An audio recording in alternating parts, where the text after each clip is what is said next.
members here. Do you have any advice for Mr. Wiggins, what he's been going through and what he's getting ready to go through? No, I think he's handled everything great. He's excited. I mean, I think that the whole thing with is kind of blown out proportion a little bit that he's been in limbo because he's known, I think, since the end of summer league that he was going to be traded. So it's okay, and certainly he's looking forward to going to Minnesota. You know, even though in a weird way, everybody loved the opportunity to play with LeBron, which guarantees winning. But the whole thing is, for the longevity of his career, he needs to kind of develop a mindset to be the guy, for him to be great. And I think being in Minnesota will help him do that. What about just your initial thoughts, so when it happened, Coach Quinn, you know, you had the opportunity to play with him and it looked like it was just, everything's going to set up perfect for him. Well, initially I thought, well, how good could this be? You know, Kyrie's obviously talented, but how good could this be? He'll learn from the best, you know, and everybody needs a mentor.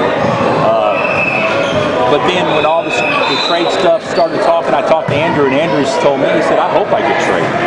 And I'm like going, no, you don't. He said, no, Coach, I do. This better for me, knowing my personality and what I need to do. I need to go somewhere where I'm kind of forced into being something, as opposed to going in there where they're going to be patient with me and I can be at peace.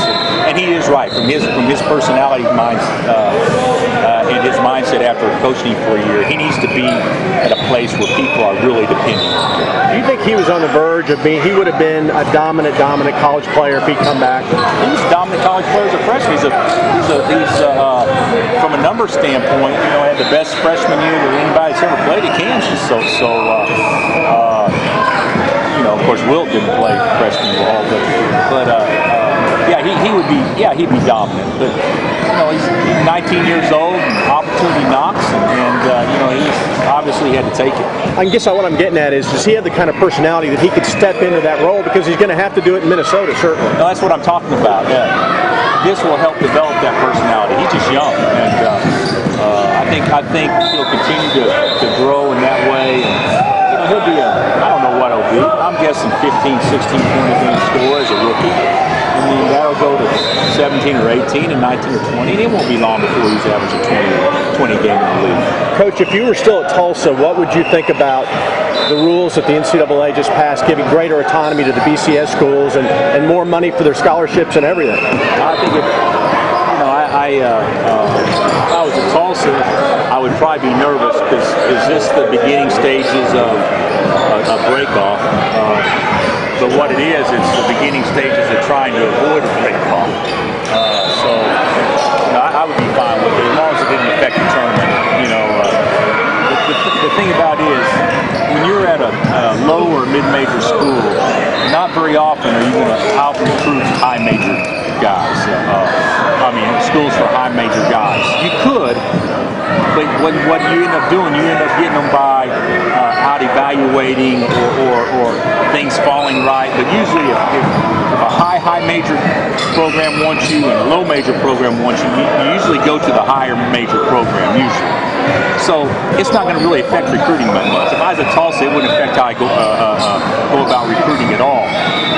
Now, I think at our level, I think personally it's good. I think it allows us to do some things from a financial standpoint that everybody would want to do that we couldn't do, because obviously the vast majority of membership is mid and low majors, and they have equal voting. So I think it'll be good. I think it'll be good for everybody, and it's certainly not designed to affect the NCAA tournament. Right, and the majority of this though is being driven by football, because they know they have not maximized their profits out there. They still, you know, they're just in the first stages of a quote NCAA tournament type situation. Well, football is you know, the powers that be have been smarter in some ways than the basketball powers. Basketball has taken great ownership in providing 98% of the funds that are distributed just through our men's basketball tournament. But football said, now hold on a second. That's all good and dandy, but why don't we just keep it all? and basically that's what they've done, and they're getting ready to blow this thing, blow the top off on the amount of revenue they can generate through the playoff and the new BCS. And so I do think it's driven by football, but I also think with all the unionization stuff that went on at Northwestern and some other things, cost of education, maybe some extra money for kids, it needs to be done in a way where only the schools that could possibly afford to do that be involved. Because if they want to take another step forward, everybody can be involved. And so I think it's going to be a win-win for everybody. Let me ask you this, the Ed O'Bannon case, image and likeness and money and all that sort of thing. What are your thoughts about that? I'm okay with it. I think it's going to certainly affect how things are done moving forward. But let's be real. I mean, and Jay Billis brought it up as a great point. You know, Johnny Manziel could have potentially been suspended for his post-Heisman year last year because of autograph signings, making money off his name. But the NCAA is doing the exact same thing within their own website, making money off Johnny Manziel's name.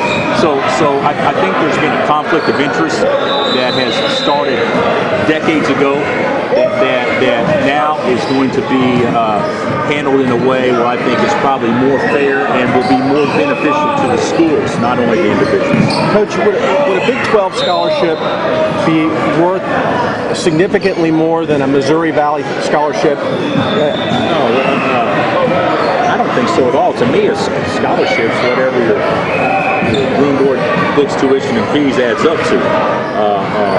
What we're talking about is the amount of dollars that is brought into institutions is significantly different from a Big 12 institution to maybe a lesser known type conference. Missouri Valley is a great league, so that's probably a bad example. Let's say Ohio Valley. And the athletes that generate those type of funds through television, through a lot of other things, is a ridiculously high amount compared to some of those other schools. And I think that's where the struggle has been is you have so many institutions benefiting greatly from student athletes being involved in their universities, and still yet the only ones that are benefiting are the university. And so this is a way maybe to begin on a very, very small scale of maybe being able to provide some things for student athletes in all sports that hasn't been done for them, obviously, in the past because it hadn't been legalized to do so. Can you talk about camp and what this means for these kids to have Wiggins playing on the same court as some of them? Oh, it's great. Camp's great. You know, Pro Camps does a great job. Academy Sport and Outdoors has been a great sponsor. You know, the place is sold out. If they would have had this facility is great, but it maxed out at 2 acres, and this could be a situation where I think there could have been a lot more kids come if we had a different type facility. But the facility is awesome, and the kids are having a good time. And you can just watch Andrew out there. He's just one of these kids. I mean, he just happens to be 6'8" and making about $6.5 million a year this year. That's a little different than most guys, but he's really enjoying it. Thank you. All right, guys.